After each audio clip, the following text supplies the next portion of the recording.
Excelente, Joaquim. Inclusive, obrigada.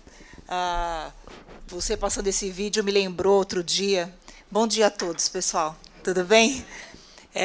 Me lembrou um dia que uma pessoa que já trabalhou nesse ramo de logística aqui em fast food e que saiu hoje trabalha com outro mercado, falou: puxa, mas por que é tão custosa a nossa logística aqui no Brasil para a parte de alimentos? E por que é tão custosa a nossa cadeia de frio?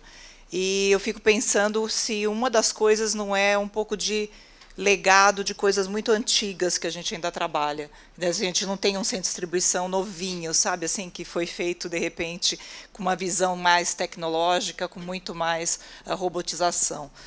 Então, acho que tem os novos entrantes sempre têm a oportunidade, como tem muitas vezes quando constrói um novo restaurante, de entrar com as coisas novas e desafiar todo mundo. Então, a gente está aqui para tentar trazer mais performance para todo mundo, não só os novos entrantes, como os antigos também. Bom, eu queria começar só pedindo uma gentileza. Eu queria saber quem está na plateia, quem são redes. Levantar a mão, por favor, só para eu ter uma ideia do como que a gente está aqui. Restaurante independente, que tem poucas unidades. Ok. Fornecedores. Ok, ótimo. Não, só para ver onde a gente está concentrando aqui o público. Muito bem. Eu tinha aqui uma pergunta ligada a essa parte de como é que a gente começa para ter muita eficiência. E queria desafiar um pouquinho vocês assim, de um assunto super simples, chamado cadastro. É verdade que tudo começa com um cadastro bem feito? Para a gente aquecer enquanto eu leio aqui, que está uma letrinha pequena. Eu não sei quem é que pode ter problema com cadastro aqui no Brasil. A gente tem um sistema tributário simples, né, 27 legislações, e a correlação entre elas é unitária. Então, é uma PG de 27. Assim, coisa simples para a gente cadastrar compras e vendas. Então, quando a gente fala que a primeira coisa é o cadastro, principalmente por causa da complexidade tributária. Mas, depois que essa complexidade tributária está vencida, está superada, a gente também tem uma complexidade logística que é extremamente alta. Quando a gente fala de vários tipos de embalagens diferentes para o mesmo SKU, para supply são vários itens diferentes no cadastro. Né? Pacote de 1 quilo, pacote de 5 quilos, pacote de 10 quilos. Assim, são itens completamente diferentes e diferentes também no seu tratamento logístico. Às vezes, o mesmo item tem 5 apresentações diferentes. Você tem item que o mesmo produto pode ser congelado ou resfriado. E aí você começa a multiplicar a sua complexidade de cadastro a partir daí. Farmácia também a gente não deve fugir muito disso. Né? Não vou nem falar só de farmácia, vou falar do varejo como um todo, porque vocês viram, eu trabalhei no Pão de Açúcar, na Livraria Cultura e na Drogaria Onofre, como 3 grandes varejos. Nos 3, o primeiro projeto que eu fiz foi cadastro.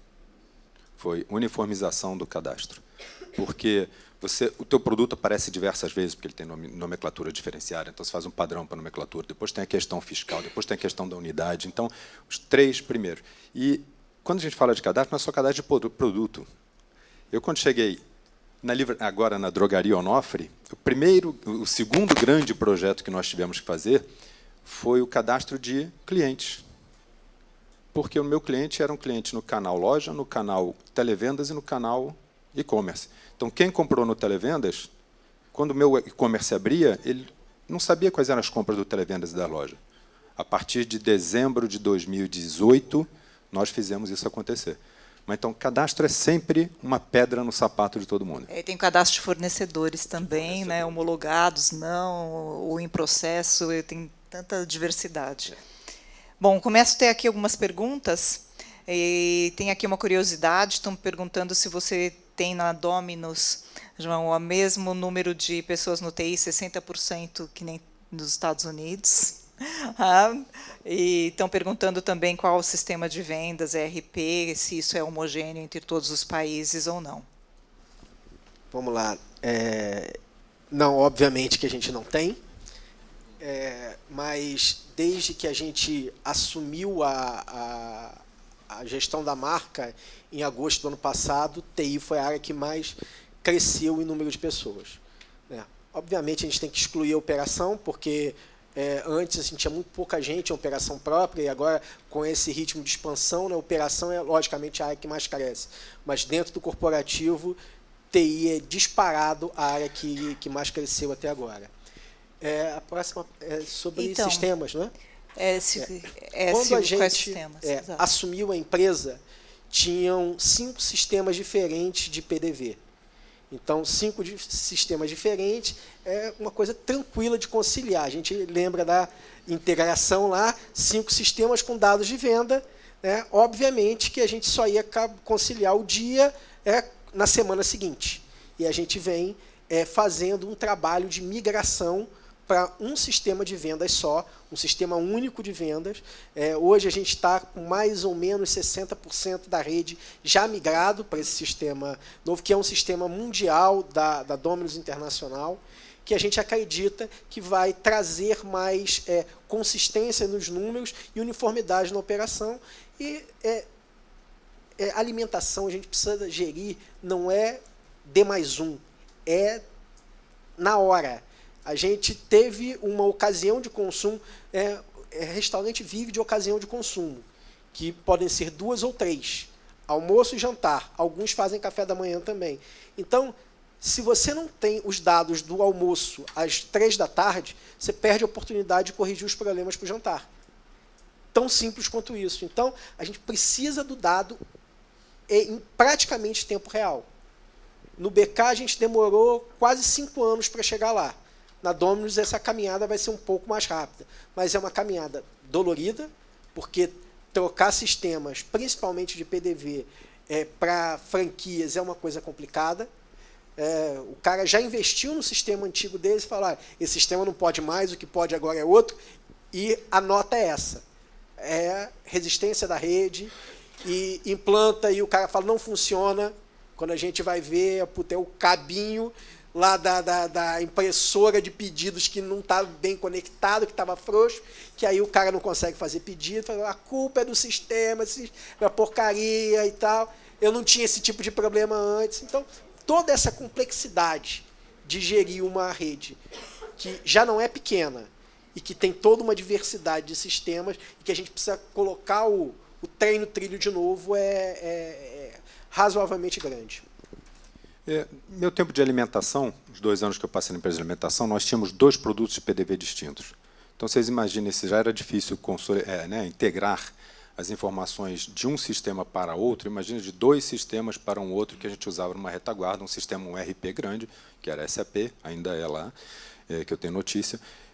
Mas esses 2 PDVs eles causavam muita complicação. E, no momento antes de sair, a gente iniciou uma nova requisição no mercado para que a gente trocasse, então, e foram trocados sistemas depois que eu já saí. Mas uma coisa que eu digo é o seguinte, se tem sistema causando problema, ou é um erro de implementação, eu acho que isso vocês têm que estar sempre prestar muita atenção no momento de implementar. A outra coisa é, se tem muito problema, você já tentou, não tenta 2 vezes. Já tentou consertar? Troca. Faz um teste, tem muitos fornecedores bons, eu não conhecia nem esse fornecedor que você, Daniel, trouxe aí, do Haskell, achei muito legal. E hoje em dia os fornecedores que eles servem para alimentação, eles começam a evoluir, porque é varejo, eles começam a evoluir para outros varejos, então vou ficar de olho nesse aí também. Mas troca rápido, não demora, porque a demora te faz perder muito dinheiro. Não é só por causa do dado que você não recebe, é porque ele impacta na tua operação. O João falou, tem que ser real time. Você não pode esperar o dia seguinte ou mais 2 dias. Então, eu lembro que eu costumava dizer que quando a gente recebe relatório de final de mês é autópsia, porque você não tem mais nada a fazer. Assim, você só faz direitinho a autópsia, ver o que foi que aconteceu. Então, a gente precisa realmente ter os dados todos. E, olha, eu imagino porque quando eu fiz operação na minha vida, né, que eu trabalhei como operação, que já faz muito tempo, a gente conseguia ter pulso toda semana de DRE, não era pulso de venda só. Então, era muito importante, a gente conseguia corrigir muita coisa de mão de obra e outros pontos também, não só no ponto do planejamento das vendas, que é fundamental.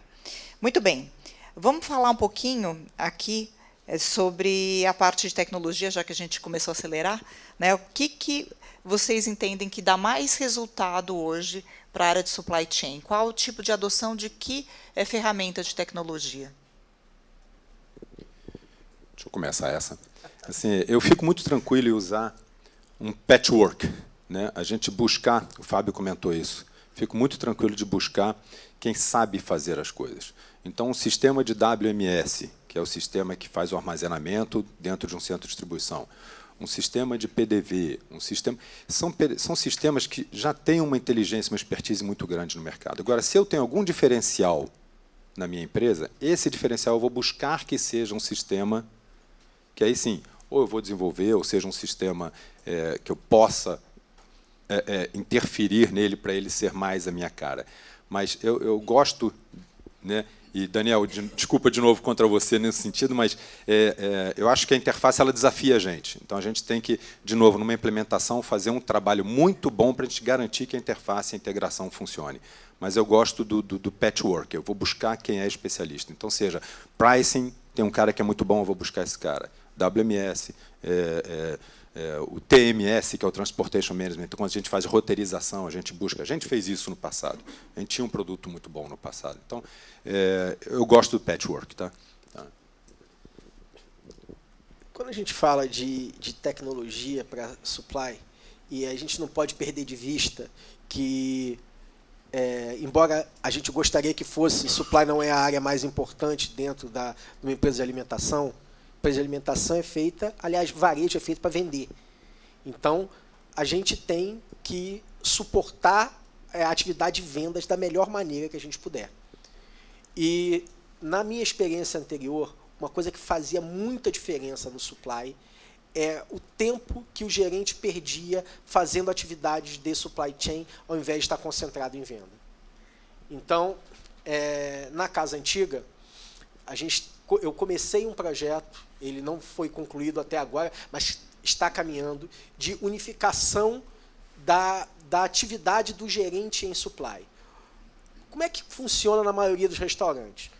O gerente entra no site do operador logístico, faz pedido de algumas coisas. Entra no site da Coca ou da Ambev, faz pedido de bebida. Entra no site do fornecedor de material de limpeza, faz material de limpeza. No site do cara de uniforme, depois na manutenção, e ele tem que ter uns 10 logins e senhas diferentes para fazer interação com os fornecedores dele todos os dias. E uma coisa que a gente percebeu que ajuda muito, cara, é um portal só de pedidos. Um lugar só que o gerente vai entrar e vai abrir tudo, e esse sistema vai falar com os outros sistemas. Novamente, a gente tem o desafio da integração, mas a economia de tempo que você dá para o gerente e faz ele olhar mais para problema de venda, azeitar a equipe dele, discutir estratégias de trade market para fazer vender mais, vale muito a pena esse trade-off de tempo em termos de liberação para o gerente.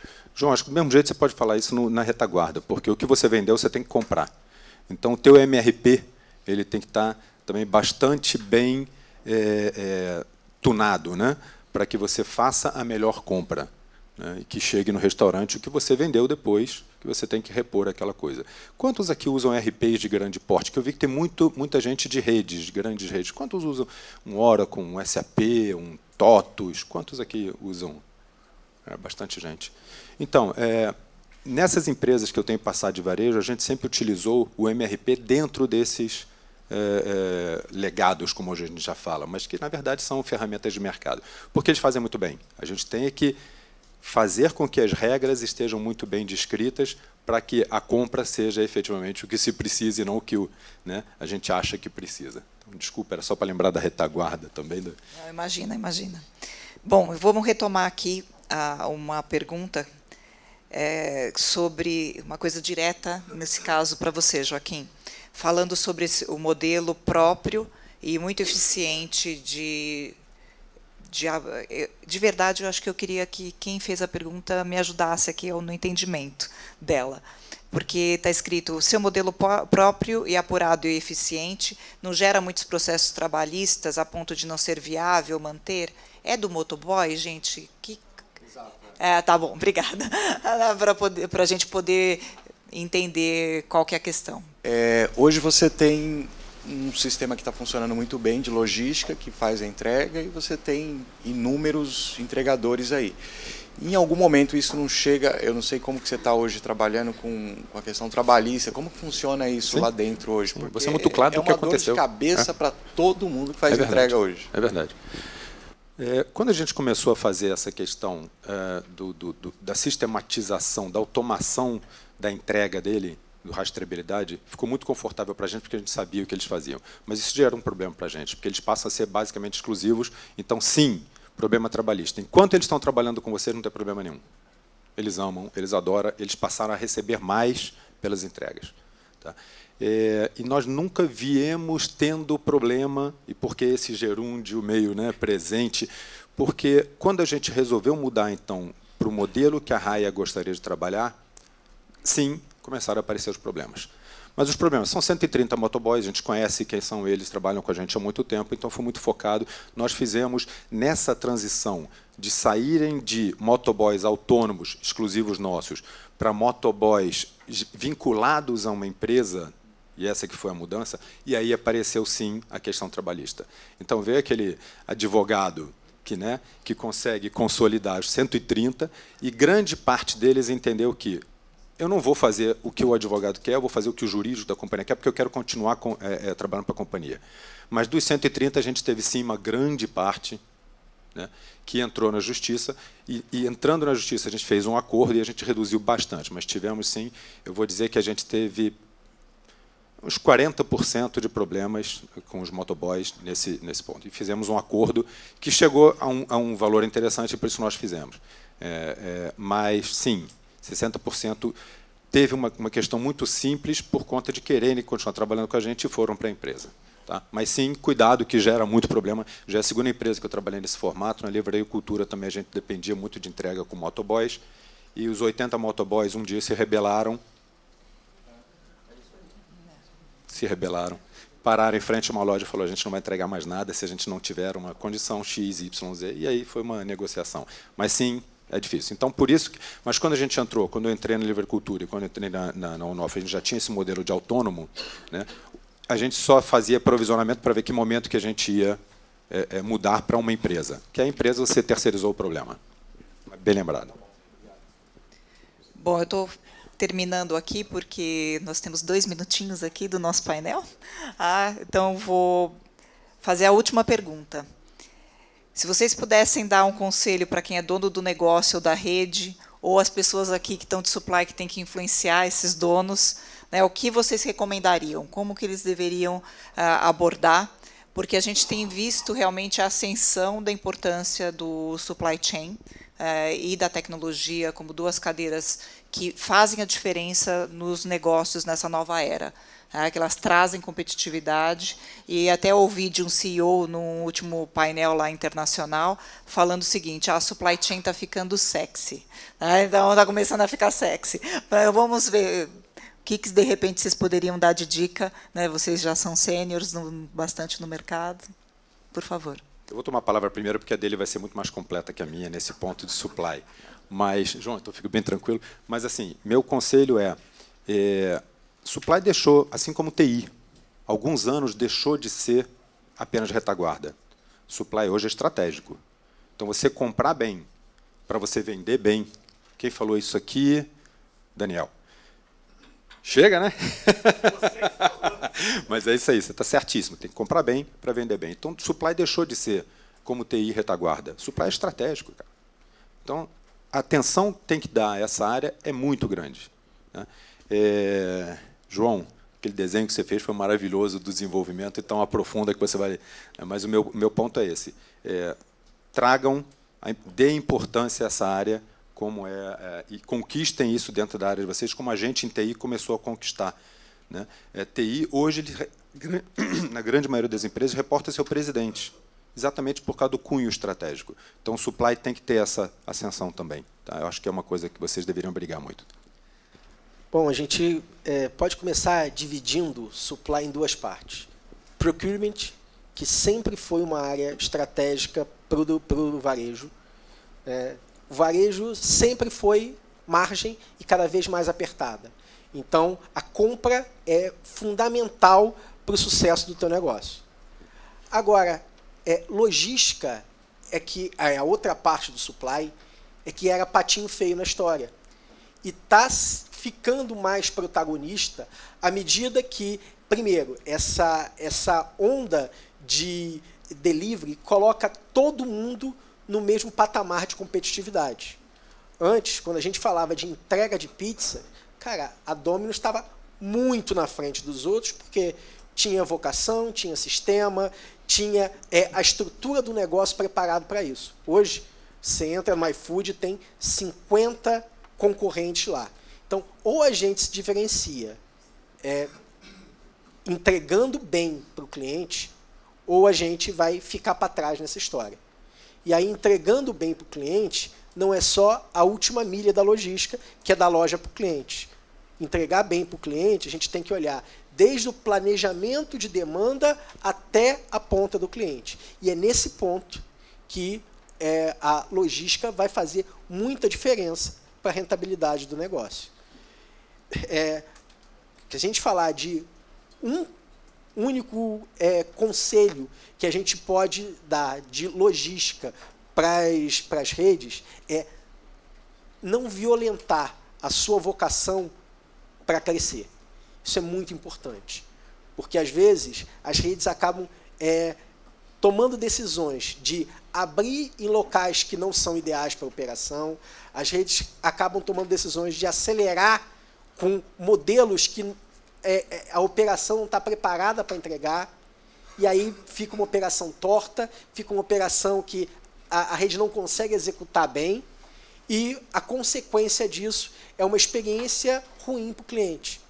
E a pior coisa que a gente pode ter nesse nosso momento atual é oferecer para o cliente uma experiência ruim. Ótimo.